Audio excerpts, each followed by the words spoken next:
بسم الله الرحمن الرحيم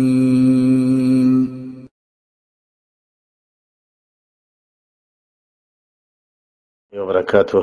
হ্যাঁ, আমাদের এক ভাই বলেছেন যে যে শ্বশুর শাশুড়িকে আম্মা বা বলা যাবে না, তাহলে কি শব্দে ডাকা যাবে? এমনকি তিনি বলেছেন যে আমি যদি আরেকটি মেয়েকে আমার স্ত্রী করে ঘরে উঠাই, সে আমার মা বাবাকে কি বলে ডাকবে?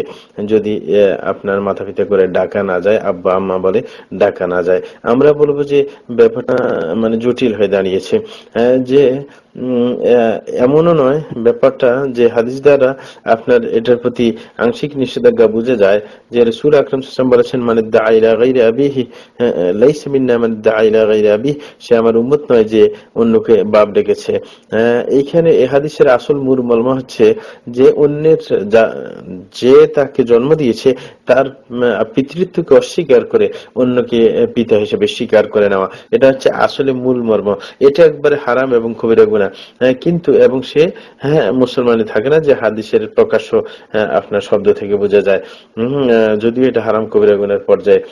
কিন্তু এই যে শ্বশুর শাশুড়িকে আব্বা আম্মা বলা, সেটা শাব্দিকভাবে ওই হাদিসের অধীনে পড়ে বিদায় আমরা বলি এটা অপছন্দনীয় ব্যাপার, সেটা করা যাবে না।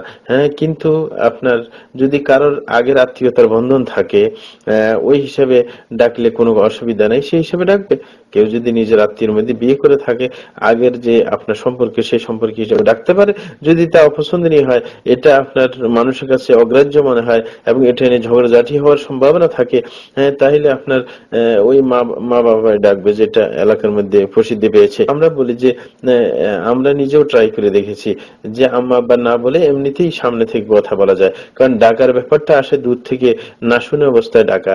কিন্তু আপনি যদি কারোর সাথে সামনে গিয়ে কথা বলেন, তখন আপনি ডাইরেক্ট আপনি বলে কথা বলতে পারেন, আপনি কেমন আছেন, এরকম না বলে যে আম্মু আপনি কেমন আছেন, এটা বলার কোনো প্রয়োজন হয় না। তাইলে আমরা বলবো যে যথাসাধ্য যদি না বলে পারা যায় তো অবশ্যই ভালো।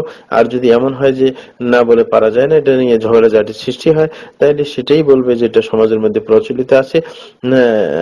কারণ হচ্ছে হাদিসের যে মূল মর্ম যেটা, সেটা হচ্ছে অন্যের আসল পিতাকে অস্বীকার করে অন্য পিতাকে স্বীকার করে নেওয়া, সেটা হচ্ছে আসল মূল মর্ম।